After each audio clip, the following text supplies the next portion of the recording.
चलिए आगे बढ़ेंगे जयपुर से खबर, जहां जयपुर एयरपोर्ट पर आज दो कैबिनेट मंत्रियों के साथ अजीब व्यवहार हुआ। दरअसल दोनों मंत्रियों को रोका एयरपोर्ट के टर्मिनल 2 पर। गृह राज्य मंत्री जवाहर सिंह बेढम और मंत्री सुरेश रावत को रोका एयरपोर्ट के टर्मिनल 2 पर। दोनों मंत्रियों से एंट्री के पासेस मांगे और इस दौरान वहां मौजूद एयरपोर्ट प्रबंधन के अधिकारियों से बहस भी उनकी हुई। एयरपोर्ट प्रबंधन के अधिकारियों और कर्मचारियों से बहस हुई।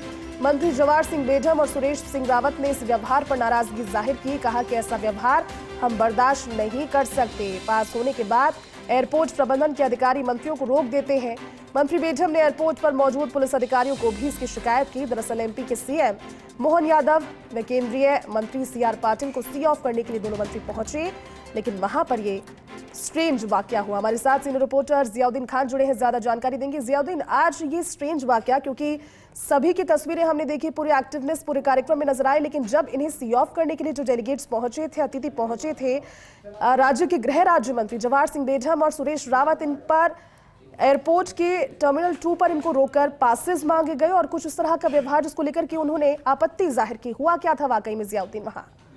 देखिएगा, क्योंकि आज राज्य सरकार के 1 वर्ष का पूरा होने के ऊपर कार्यक्रम का आयोजन किया गया था, जिसमें पीएम मोदी और अलग अलग प्रदेशों के जो मंत्री और जो थे वो भी यहाँ पे पहुंचे थे। क्योंकि मोहन यादव को सी ऑफ करने के लिए जवाहर सिंह बेढम और सुरेश रावत एयरपोर्ट पहुंचे। क्योंकि इनका पहले से प्रोटोकॉल में लिस्ट में नाम होता है जो एयरपोर्ट प्रबंधन के बाद पहुंचा दिया जाता है। लेकिन जैसे ही जल्दबाजी में डिपार्चर के लिए जा रहे थे, तभी अंदर एयरपोर्ट प्रबंधन जो अडानी प्रबंधन के जो कर्मचारी अधिकारी हैं उनकी तरफ से इनको रोक दिया गया। वहां पे जिसपेश भी हुई, कहा सुनी भी हुई और नतीजा ये रहा कि उनको सी ऑफ करने के बाद जब दोनों ही मंत्री बाहर आए तो अपनी नाराजगी जताते हुए नजर आए। साथ ही जवाहर सिंह बेढम ने यह तक कह दिया कि इस तरह का व्यवहार हम बर्दाश्त नहीं कर सकते कि पास होने के बावजूद, प्रोटोकॉल में लिस्ट में नाम होने के बावजूद मंत्रियों को रोक दिया जाता है और फिर उनकी बात नहीं सुनी जाती तो ऐसों के खिलाफ कार्रवाई की जाएगी। संभवतः वहां मौजूद पुलिस अधिकारियों को भी इसकी शिकायत की गई। तो देखिएगा, अपना आपके अंदर एक अहम मामला हो जाता है, क्योंकि अगर किसी मंत्रियों को इस तरह से पास होने के बावजूद, प्रोटोकॉल लिस्ट में नाम होने के बावजूद एयरपोर्ट पर रोक दिया जाता है, तो आप अंदाजा लगा सकते हैं कि आम आदमियों के साथ किस तरह से व्यवहार होता।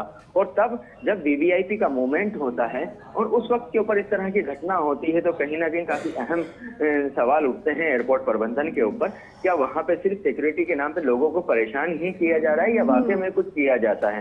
क्योंकि जब पास से प्रोटोकॉल के अंदर नाम था, लिस्ट में पहले ही नाम दे दिया गया था कि कौन रिसीव करेगा, कौन सी ऑफ करने आएगा वीवीआईपी को, फिर उसके बावजूद भी रोकने का क्या सवाल था? अब चूंकि ये विवाद, जहां तक मेरे बात आई है, सूत्रों की तरफ से पता चला है कि एक कंप्लेंट भी पुलिस के अंदर देने की तैयारी की जा रही है कि जिस तरह का व्यवहार मंत्रियों के साथ किया गया उसके खिलाफ। और शायद हो सकता है कि ये मामला दोनों मंत्रियों की तरफ से कहा गया है कि हम उस स्तर पे भी इस मामले को पहुंचाएंगे।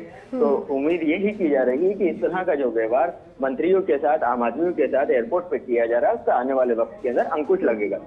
ठीक है जियाउद्दीन, शुक्रिया इस जानकारी के लिए।